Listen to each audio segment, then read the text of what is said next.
Hey there folks, this is GreenyXI welcoming you right back to Let's Play Higurashi. This is episode 90. In last episode we finished off chapter 2 and we came to the realization that just because Shion and Mion are twins doesn't mean they don't have their own ideals, opinions, especially about the Dam War and about Furude's death and all that sort of thing. And also it turns out that Nan and the rest of the Sanzeki family seem to know about Shion now, so let's see how that turns out. I think it's going to get dark pretty soon if if it's how I'm thinking. Let's go.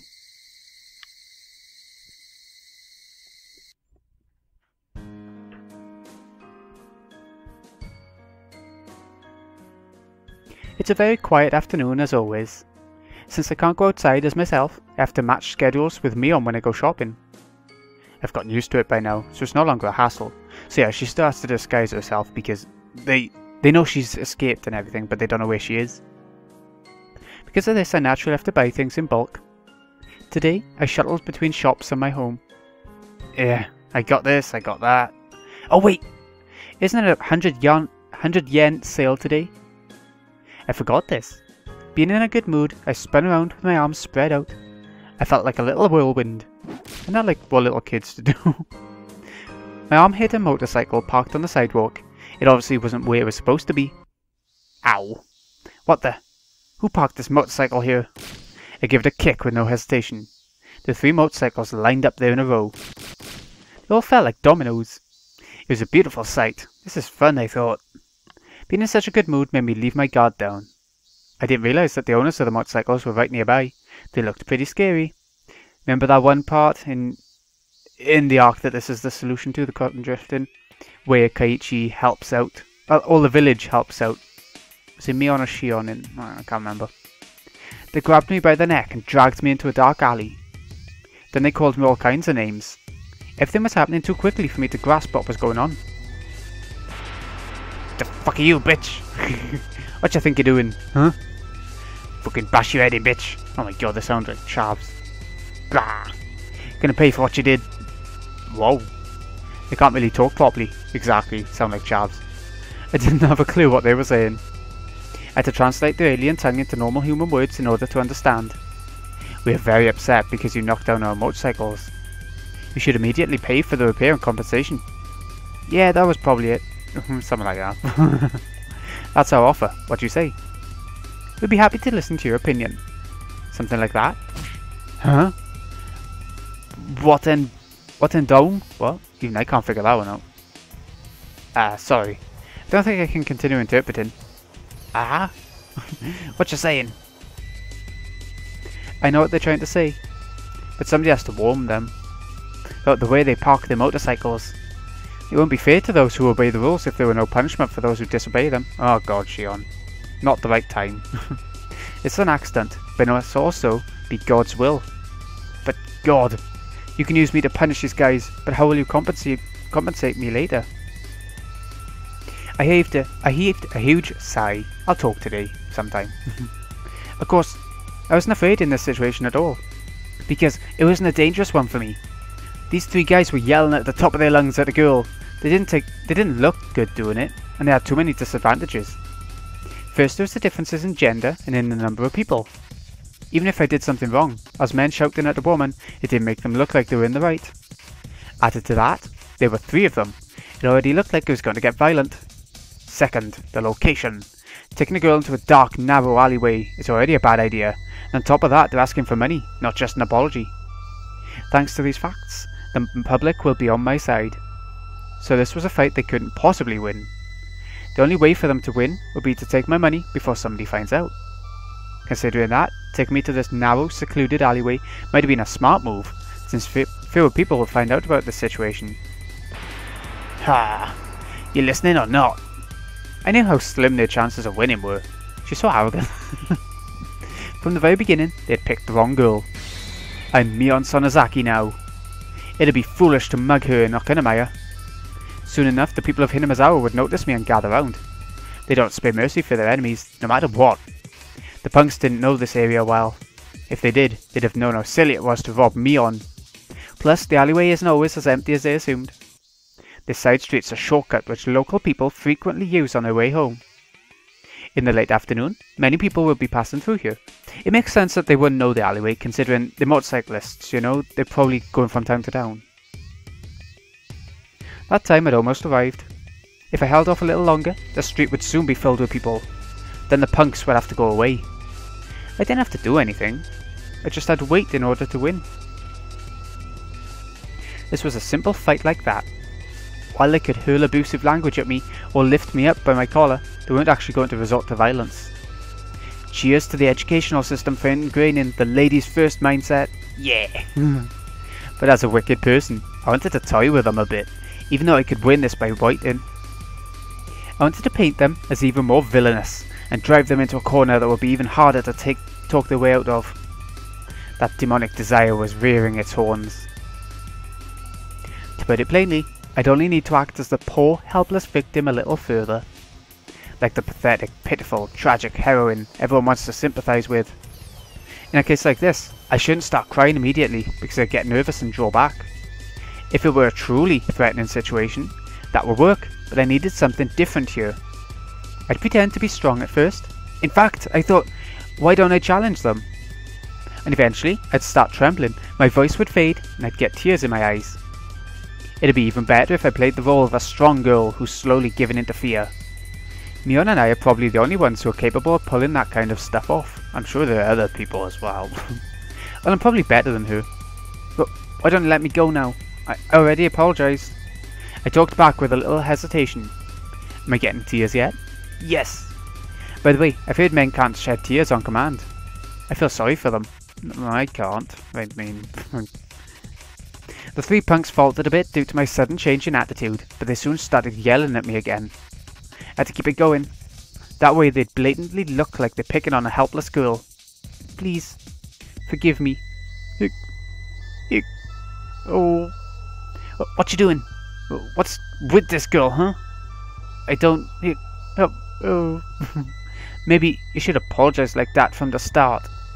Looked like they were laying off a bit. Did they overdo it a little? It'd be boring if they let me go now. At that moment... Cut it out! Don't you see her crying? Stop it! Ah, someone's getting the wrong idea. A boy around my age appeared. He was skinny. He looked weak. He looked younger than he probably was. Kaiichi? He also looked smart. He bravely glared at the punks. What the hell? Who the fuck are ye? They sound Irish, like Irish drunks. Back the fuck off! Rah! The punks turned away from me to face the boy instead. The boy looked a bit agitated when the punks started yelling at him. They sure were ruthless. But the boy must have known that from the beginning. He must have known that he was going into a dangerous situation. Of course he did. Yet he didn't hesitate. Fucking say something! Why don't you answer us? He must have wanted to shout back at them. But he'd probably never used that kind of language in his life. So he couldn't have expressed his feelings out loud. He might have not even known what to say. So he just kept on glaring at them, to let them know that he wasn't going anywhere. The three punks, though, might have thought he was just lost for words in his fear. But I knew different. The boy was overpowering them with nothing but his will. The punks were losing, so they resorted to violence. Oh god. They grabbed him, knocked him down. They hit, kicked, tossed him around. Looked painful, but I knew. It was his victory.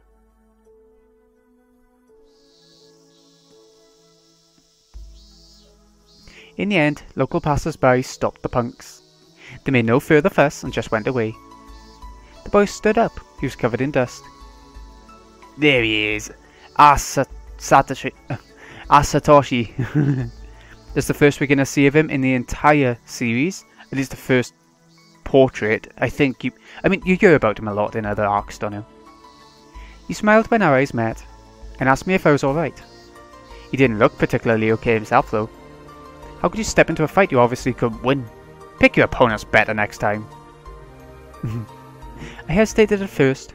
He laughed, saying that he was watching from the beginning. That meant he had the option to walk away. But instead, he worked up the courage and stepped in. That was reckless. Not brave.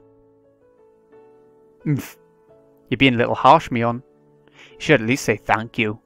I saw you crying. No, I wasn't crying. That was just an act. It actually was. Okay. Hey, you don't believe me, do you? Do you really think I'd cry? No. Nobody'd believe me on Sanazaki would cry when punks bullied her. But why are you laughing? You really don't believe that was an act? I'd never cry. I believe you, I do. I realised one thing. You must be one of Sis's friends. He didn't seem to realise I'm her twin. He thought it was Mion with a different hairstyle. Mion and I had to live separately since before we went to elementary school. Mion was in Hinamizawa, and I was in Okinamaya. I lived in a totally different environment from her. So it's not strange that people don't know me. Actually, only very few people know I exist. I almost told him that I'm not Mion, but I managed to stop myself. Shion shouldn't be here. He's from Hinamizawa. It wouldn't be good if he thought he saw a Mion look-alike in Okinamaya. So I had to act like Mion. Dealing with him could be more difficult than handling those punks. Well, I was just relieved because you seem to have a girly side after all. You sound hostile. What exactly do you mean by that? I thought you'd kick those guys' butts with some crazy martial arts. So I was really surprised when you just started crying. Hey, like I said, I was acting. Weren't you listening at all? He gently put his hand on top of my head and stroked it as if stroking a kitten. I can remember somebody doing that to me when I was little, but it had been quite a while since somebody stroked my head. I didn't know what to do. Why did it make me so embarrassed? Keiichi did that to Satoko, didn't he?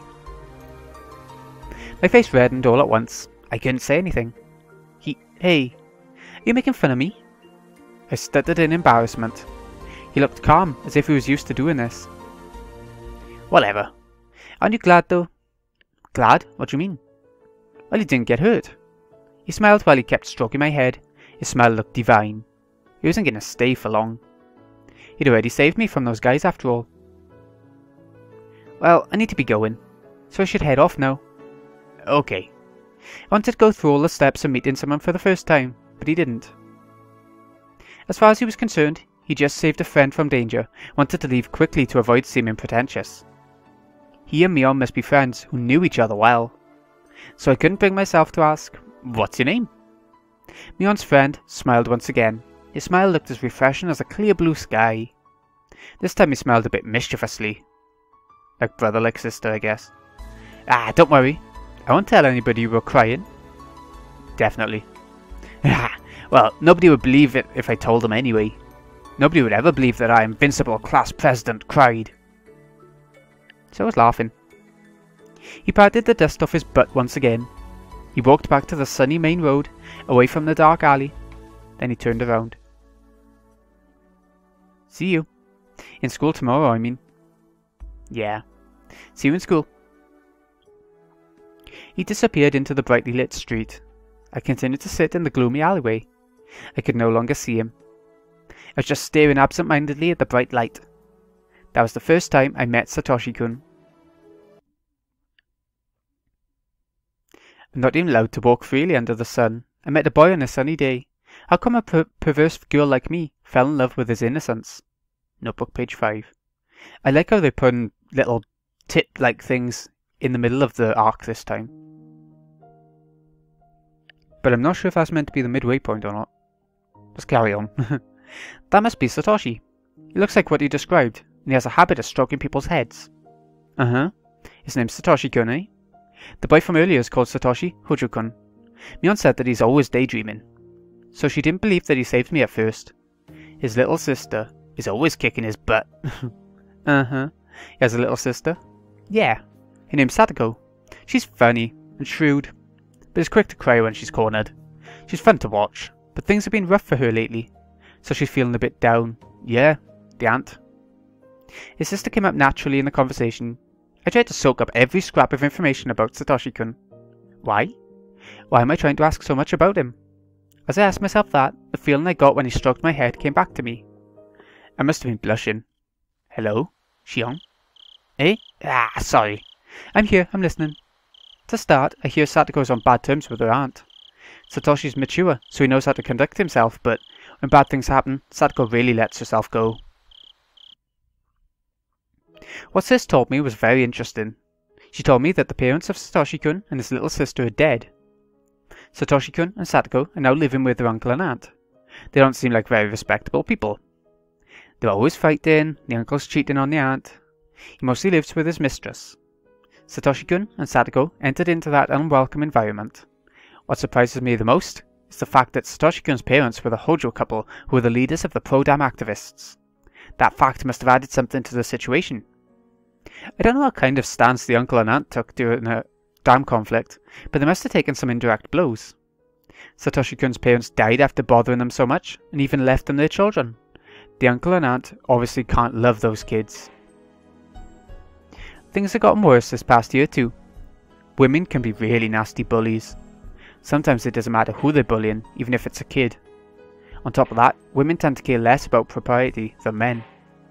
As a result, Satoko seems exhausted with it all. I can imagine Satoshi-kun bravely protecting his little sister, just like when he saved me. So, he must be exhausted too, right? Huh? He must be covering for Satoko all this time. So wouldn't you normally assume that he's also feeling worn out? Well, I don't know. Had I said something wrong? Mion sounded a bit taken aback. So that meant Mion can't tell how he's feeling, because he's always wearing that blank look. So she never considered it. How can she be that insensitive, even though she's around him all the time? I was amazed to realise that. Well, anyway, what's he usually do? He looked smart, so does he read a lot of books? Yeah, you're right, he likes to read. He's now reading... what's it called? What's he reading? I continued asking about him. Oh, it's not going to say. But what he likes, dislikes, what he thinks about. I asked Sis all these questions because I wanted to know more about him. It was the first time I'd ever been that interested in somebody. Uh-oh. I didn't want to admit that I had feelings like that. Did I fall in love just because of a stroke on the head? Am I stupid or what? When I remember the feeling of his hand on my head, my heart feels tingly. I tried doing it myself, but it didn't feel the same. I'm stupid. What am I doing? Stroking my own head. Sis, I'm done for. I became stupid. What? Why are you laughing? In that weird voice. You wouldn't understand this feeling, Sis. When would I see him again? I felt as if my suffocating life had finally grown brighter. Oh, this is the halfway point. I wasn't sure if the other part where the notebook message was shown would be the midway point, but nope, doesn't look like it. That was a nice part. It introduced a new character. This late into a series, you know, into a game. It's nice to have a new character. Anyways, that'll do it for us, I think, today. This has been Greeny XI. Hope you've enjoyed. Thank you so much for watching. I'll see you again in a bit when we carry on with Chapter 3. We see if we meet Satoshi again, and... I don't know, it doesn't give much of a clue about what's coming. We sort of know from the cotton drifting, there's bits and pieces coming. And I like Satoshi's connections to Keiichi, how they're both so similar. And he explains a lot in when Keiichi comes to the village. They all treat him so well because they knew Satoshi and they're very similar. And Shion and Mion, same sort of thing going on. Yeah, they have a crush on him then. So, thanks again for watching, folks. See you again in a bit.